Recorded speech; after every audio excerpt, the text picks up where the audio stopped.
Mabuhay teammates, ito ang Basketball Universe at ako si Bill Velasco. Sa NBA kasi may mga kumakalat na balita na halimbawa si Michael Jordan, sina LeBron James, bihira tawagan ng traveling. Nung panahon nyo ba sa PBA may mga ganun ba? May mga player na medyo pinoprotektahan? Let's separate the boys from the men. Ano? Okay. Parang gano'n ba lang. Ganun. Alam mo, ang sa basketball, sa NBA, maaaring nangyayari yan kahit sa PBA rin. Sa panahon namin, well, aminin ko siyo, sino ba nagbibigay ng income? Okay. Kasi ang PBA is business. Hindi lang entertainment. Pero may limitasyon yan, Bill. Okay. Huwag ka lang magkakamali during sa mga close game o game of the line. Yung sinasabi mong minsan hindi tinatawag traveling o ano. Hindi, pag talagang grabe, tawagan mo ng traveling o ini-fraction of the rules. Tawagan mo, bakit hindi? Ang bahaging ito ay hatid sa inyo ng Smart Sports. At ngayon naman kinagagalak kong makausap ang isang tagal na nating kaibigan at hindi madalas nakakapanayam. Walang iba po kundi si Referee Bay Ledesma. Magandang umaga po, Ref. Kumusta na kayo? Magandang umaga, Bella. So far, okay naman. Anong pinagkakaabalahan nyo ngayon na matagal na kayong retirado? Mayroon ako konting car wash business. Okay. Tsaka konting sari-sari store. I see. Nanonood pa ba kayo ng basketball ngayon? Ano bang mga pananaw nyo sa pagbabago sa basketball mula nung nagretiro kayo? Birang-bira ako manood ng PBA, Bill. Most of the time sa mga sub-7, mga finals lang ako nanood. Ngayon, ang mga pagbabago nila, challenging ng mga coach pag medyo hindi nila gusto ang tawag. Okay. Okay yun. Okay yun. Para before the end of the game, makorek agad. Tama lang yan. Tapos yung mga review. Maswerte yung mga referee ngayon kasi may mga review na sila eh. May suporta. Panahon namin. Oo, suporta talaga. Tama lang yun. Approve sa akin yan, Bill. Okay. Yung pag-officiate naman po ngayon, mas komplikado ba o mas simple kumpara sa panahon ninyo? Actually mas madali mag-officiate ngayon kasi mayroon lang sila mga review eh. During the game kami noon, ang review namin after the game wala na. The Tapos crime na. committed na eh. Tapos na. So hindi na magbabago. Okay. Kaya maswerte yung mga referee ngayon. At saka nung araw, panahon namin talagang lalo na Hinebra, talagang batuhan dyan eh. So madidisturb ka talaga sa pa-officiating eh. I see. Noong panahon ninyo pagre-referee, paano nyo napipigilan noon na pumatol sa mga audience, sa mga referee, sa mga coach? Well, kami, dapat ma-earn mo ang respect ng bawat personnel sa PBA. Start from the players, lalo from ball boys, coaches, managers. Dapat maging firm and decisive ka lang sa pagtawag. Lalo in the last 5 minutes, Bill, nasabi ko na sa iyo nung na-write up mo ako, di ba? The last 5 minutes must be correct. The referee must be perfect kung maaari lang. Kasi lalo na kung if the game is on the line, so yun ang importante kasi isang tawag mo lang at ikaw ang dahilan ng pagkatalo ng isang team. Ako, mortal sin yan. Oo nga. Yung mga players ngayon ba, kasi may mga nagsasabi na parang talagang mas matindi ang basketball noon at yung mga player ngayon medyo malambot na, konting bangga lang, umaaray na, umangaw na. Sa tingin nyo ba gano'n ang mga player ngayon? Actually, yung mga player ngayon, mas magaling nga ngayon kasi una-una malaki. Oo. Malaking katawan, mataas, saka magaling sila lahat ng departamento mula sa dribble, rebound, shooting, assist, depensa. Kompleto sila. Huwag ka lang tumawag ng marites. Totoo yan. Kasi ang officiating is just advantage saka disadvantages, di ba? At the knowledge of the rules are always there. Kailan? Oo. Pero kung may marami kang, yung knowledge of the rules nandoon yan, pero inside the basketball court, alam mo, kailan tumawag ka, magkakaroon ka talaga magandang judgment yan split second lang kailan tumawag ka o kaya wag mo tawagan Huwag kang tumawag na manipis. Mm. Kasi nung panahon namin, Bel, sa totoo lang, kami no araw, kung napansin mo, man-to-man talaga kami, di ba? Oo. O, wala. Magka-distansya. Ang likwa namin doon, no araw, arm's length eh. Mhm. Pag sumumutan ka sa arm's length ang depensa mo, sa opensa, bibilangan ka namin ng 1,001, 1,002, 1,003, tapos titirahin ka namin ng illegal defense. Mm. Eh ngayon, siguro ang PBA gumaya sa NBA na nagkakaroon na ng zone defense sila. Noong araw, mahirap talaga ang mag-officiate kasi man-to-man eh. Oo, oo. Bawat player may kanya-kanyang abilidad yan eh. Mm. Oh, eh mabibilis rin nung araw mga players. So, kaya iba ngayon eh. Mas mahirap yung officiating namin nung araw. Lalo na kung tawagan mo ang kabilang team, yung kabilang fans naman magagalit sa iyo. Vice versa. Mm. Tapos pag lalo na hinibra, nandiyan na yung batuhan. You know? Eh, totoo yan. Nung nagre-referee kayo, syempre lahat dapat kailangan medyo patas talaga. Ano, may mga naaalala ba kayo na game na pati kayo parang napakaganda nung game, maganda yung officiating na halos perfect yung game? Pero basta alam mo pag natapos na ang laro na maganda, before the game siya sa ano yan last 2 minutes lang yan baka sumabog pa matapos pa ang sabaw. Yung mga usapan namin mga referee, 3 kami, tapusin na natin ng maayos ito. Mm. Bill, pag natapos namin laro ng maayos, ang sarap ng pakiramdam. Sa trabaho nyo, maganda ang trabaho nyo. Pag kalahati lang ng tao ang galit sa inyo, di ba? Pag pangit, lahat Ako. galit sa inyo. Sala sa lamig, sala sa init kami, Bill eh. Oo. Wala kami pupuntahan eh. Mm. Sige. Kaya we are the most unpopular person inside the court. Mm. So, lahat yan popular mula sa player eh. Kahit ballboy nga, pumapapel pag alam nila na totok na yung television sa kanila. Mm. Paano ho ninyo hindi nadadala sa pag-uwi nyo yung stress, yung galit ng mga tao? Paano nyo napaghihiwalay yung pag-uwi nyo sa bahay? Actually, kasi ako nung araw, nung nagre-refer ako sa PBA, may trabaho ako eh. Okay. Nasa social security system ako noon. Then, pag uwi, pagkatapos kakain ako, liligo, re-reviewing ko yan. Okay. Pinare-record ko kasi yan before sa mga anak ko. Betamax pa.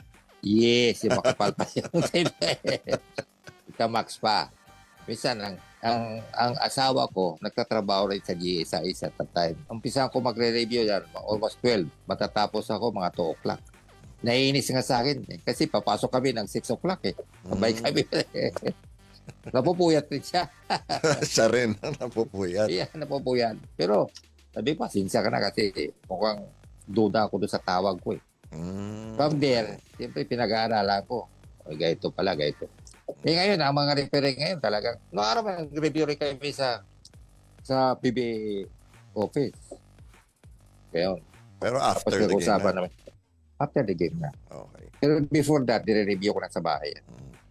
May mga teams ba o players na ayaw nyo, kung pwede nyo maiwasan mag-referee, maiiwasan nyo dahil parang gumugulo yung buhay nyo? Hindi naman, wala. Wala. Trabaho namin to, wala. Actually, hindi naman sa pagyayabang, alam mo naman ang Hinebra, di ba? Oo. Bagitin ko na siyempre, di most popular, Jaworski, di ba? Oo. Yan ang crowd drawer. Eh. Ayaw namin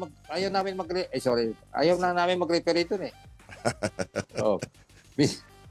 Minsan hindi ako sumipot. Sabi ko may sinat ako. Natandaan niyo si Linda Vergara, secretary. Oo naman.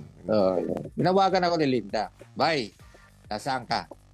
Linda, dyan sa bahay may sakit. Gusto ko kausapin ni Commissioner si Rodi Salud at that time. Yeah. Sir, bakit? Bye. Punta ka rito. Sir, hindi ako pwede kasi may sinat ako. Never mind. Even if you... Sir, I cannot appreciate 100%. But no, even at 80%. Halika rito. Totoo talagang nangyari yan. Hindi ako nag-i-evangel. Napilitan ako pumunta. From Fairview. Wow. Nakausap ko nung si Tito Varela at sabi niya, may pagkakataon na nung nagre-referee siya, hindi niya alam, may mga niluwagan yung mga tornilyo ng gulong ng kotse niya at muntik na siyang madisgrasya. Kayo ba may mga ganyan, may mga banta sa buhay niyo or may mga nananakot sa inyo nung Actually, nagre-referee? nasa Ultra kami, lalo na pag tatalo ang Ginebra, diba? Hindi kami, ang sasakyan ko, nasa harap ng Ultra, sa parada. Hindi kami makalabas. Inaabangan kami ng Ginebra Fudge. Okay. Sabi nung kailala ko, bay, lipat natin saksakan mo dito sa loob. Nilipat ang sasakyan ko. Doon ako lumabas. Pero wala naman silang ginagawa sa inyo. Eh wala, kasi ayaw naman namin silang harapin kasi mahirap na marami sila. So, pero siyempre, pag mga kaunti lang, nakahanda na rin. Anong pinaka nami-miss nyo sa pagre-referee? Maraming bagay kasi I've been officiating sa PB for 18 years. Oo. So marami din ako nami-miss. Pero after that, naisip ko, mahirap ang trabaho ng referee talaga. Oo. Mahirap. Wala ka kakampi. Kayo lang tatlo. Yung nagkaroon ba kayo ng pagkakataon na medyo pinagdududahan nyo yung mga ibang kasamahan ninyo?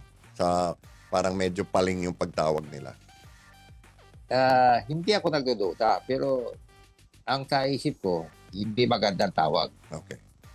Kaya kung minsan yan, nag-uusap kami during the game. Nangyari yan sa area mo yan. Kasi ang kailangan sa officiating bill, coverage, positioning. Number one is knowledge of the role. Yan ang importante. Okay. Yung knowledge of the role, yan ang support mo. Kasi during the game, hindi mo naman madadala yung knowledge of the role. Kundi yung talaga actual na nangyayari dyan for 48 minutes. So, doon, maging firm kang decisive. Judgment mo kung tama o mali. So, yung mga kasamaan ko, sasabihan ko, yan pang lumuluwag na tayo, kailangan alis na kayo. Pag hindi pa rin sumunod yan, inaagawan ko na yan. Basta, tama ang nangyari. Ngayon po may binalik na ng PBA yung mga unlimited height ng mga import, no? So may mga 7-footer na naman. Mas mahirap ba yan na i-referee? Kasi syempre, pag hindi napigilan yun, sasaktan na lang yan eh. Mas mahirap ba yun Hindi. pag malalaki import? Hindi naman mahirap. Sa akin, I'm speaking for myself. Hindi naman mahirap. Kasi, andyan lang yan, gumagalaw lang yan. Gumagalaw naman kahit medyo mababa sa kanya. Tingnan mo lang. Kaya during that time, kung talagang kinikwilian na nila, kinakausap kikita ko yan, tama na yan. Tama na yan. Pag hindi pa, tatawagan ko na yan. Kausapin mo. Ano yung mga pinaka-paboritong panggugulang na ginagawa ng mga player na gusto nila, na sinusubukan nila makalusot sa inyo? Ay, kung marami yan. Kasi karamihan mga player, magugulang. Ako, naging naglaro ako, Bill. Oo. Sa UAP, sa Mecca, naglaro ako. Naglaro ako sa UE, kay Dalopan, sa Crispa, naglaro ako, di ba? Puya, Yotek. So, alam ko naman yung mga gulang. Kung yung gulang na manipis lang, hinayaan ko na. Pero kung garapal na talaga, tinatawagan ko na yan. At kung hindi pa tumitigil, kinakausap ko na yan. Sabi ko, dapat ko sabi mo talaga mga player, may nakikita ko yan. Huwag mo na gawin yan. Tama. Parang you have to educate also the players. Kaya kung hindi sumunod at hindi makinig sa iyo, edi tawagan mo. Siguro panghuli na lang po natin anong ipapayo nyo sa mga gustong maging referee pag laki nila? Papayo ko, ano kayo mag-referee para wala sa ito ulo. mahirap ang referee. Pero kung interesado ka, dapat ang once na gusto mag-referee, interesado talaga. Gusto. Okay. Kasi kung hindi ka interesado, gusto, huwag ka nang sumubok. Mahirap ang referee. Sa PBA naman ngayon, marami kung hindi na nakikita na may potential. Ang sinasabi ko lang sa kanila, may lumalapit sa akin referee na PBA. Ina-advisean ko, huwag kayo tumawag ng manipis. Huwag yung sirain ng flow of the game. Tapos yung mga antics sa mga player, Hayaan mo kasi it adds to the thrill and excitement eh. Ngayon wala na si Jaworski kaya wala ng crowd drawer eh, di ba? Oo. Sabi ko, Paris League, babagiti ko na. Oo. Ako, si Calvin Abueva, di ba maraming mga antics yan sa Oo. loob? Oo. Hayaan mo lang yan. Sabi ko, yun ang gusto ng mga tao. Alam na ng mga Pilipino fans eh. Kung gusto nga na, tirahan pa eh. Oo. Tapos kantsawan pa eh. It's up to you people, sabi ko, na to control the game. At kausapin mo yan. Alvin, lumalampas ka na. Tama na yan. Pag tuloy-tuloy pa, isang tusok lang. Mananahimik na yan eh. Kasi dalawang technical out of the game na. Oo. So, yun lang yan. Simple lang. Okay. Paging practical officiating kayo, huwag kayo maghahanap ng sitwasyon na mahirap. Example, Bella, tumira ang si Opinsa sa labas. Siyempre, magka-jack yung position yan, si Lalim, di ba? Kung hindi naman garapal, huwag mo nang tumawag. Kasi, halimbawa, pumasok yan, minsan yung ibang referee, ano kayang judgment ko rito? Kaya mo lang, maliban na lang kung mayroon suntukan doon sa jacking position nila at saka si Kuan. Tiraman double foul, kaya pag after basket, double technical foul. Okay. Kahit sa NBA kasi, lalo sa mga reklamo, NBA referees, mga NBA players, coaches, wala nang tama sa tawag ng referee. Reklamo dito, reklamo doon. Karamihan ng mga players naman, sinungaling yan. Totoo yan. Ayaw nila aminin yan kasi magagalit ang coach kanila. Oo, tama. May mga coach naman na pag natatalo na ang team, magpapata-double technical niya para out of the game. Para hindi masisi. Para di masisi na mayari. Yeah, maraming salamat po, Ref, at nakakatuwa po ng tagal natin din nakapag-usap at masaya ako na healthy kayo at okay ang buhay ninyo. Salamat. Ang bahaging ito ay hatid sa inyo ng Smart Sports. At yan ang Basketball Universe para sa araw na ito. Abangan kami tuwing Lunes at Biyernes, kaya like, share, subscribe at follow na rin. Nagpapasalamat kami sa Smart Sports. Laging tandaan saan man kayo at ano man ginagawa ninyo, magkakampi tayo. Ako si Bill Velasco at ito ang Basketball Universe.